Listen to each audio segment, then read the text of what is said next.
எல்லாத்துக்கும் காலை வணக்கம். இன்னைக்கு என்ன செய்ய போறேன்னு பார்த்தீங்க அப்படின்னா, இன்னைக்கு லெமன் ரைஸ் தாங்க பண்ணலான்னு இருக்கேன். அதுதான் கொஞ்சம் சட்டுன்னு வேலை முடியும்.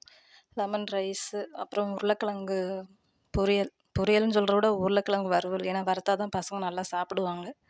அதனால உருளைக்கிழங்கு வறுக்க போறேன். இப்போ அந்த எலுமிச்சம்பழம் நம்ம கட் பண்ணி புளிவோம் பார்த்தீங்களா? அப்படி புளியிறப்ப பார்த்தோம்னா, நெறைய பேர் அந்த புளியிற மிஷின் மாரி ஒரு சின்னதா ஒண்ணு வாங்கி வச்சிருப்பாங்க. அதை யூஸ் பண்ணாம கையிலேயே நீங்க புழிஞ்சு எடுக்கணும்.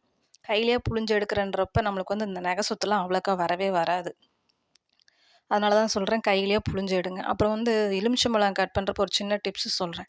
அந்த எலுமிச்சம்பழத்த நல்லா கொஞ்சம் நல்லா பெசஞ்சுட்டு, அதாவது கட் பண்ணுறதுக்கு முன்னாடி நல்லா பெசஞ்சுட்டு, அதுக்கப்புறமா நீங்க கட் பண்ணீங்க நல்லா புழிஞ்சீங்க அப்படின்னா, ஜூஸ்லாம் நல்லா வெளில வந்துரும். அதுக்கப்புறம் இன்னொரு சின்ன ஒரு டிப்ஸ் அப்படி என்னன்னு கேட்டீங்கன்னா, எலுமிச்சம்பழத்த நீங்க புடிச்சு நேரா கட் பண்றப்ப, அதை ஹார்ஷா புடிக்கக்கூடாது.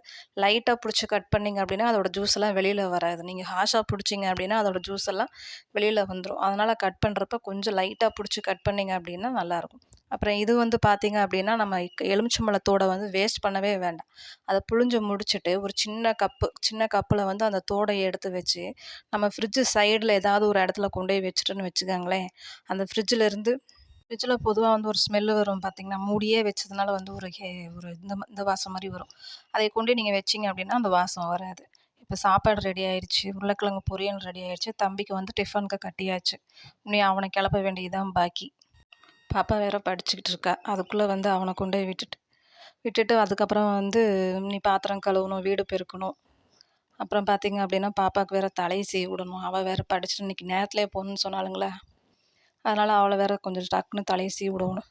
அப்புறம் பார்த்தீங்கன்னா, நம்மளுக்கு ஒரு பெரிய சவால் இட்லி செஞ்சோம் அப்படின்னா, அந்த இட்லி தட்ட கழுவுறதாங்க பெரிய வேலையா இருக்கும். போட்டு கொட கொடன்னு கொடஞ்சு கொடஞ்சு கழுவணும்.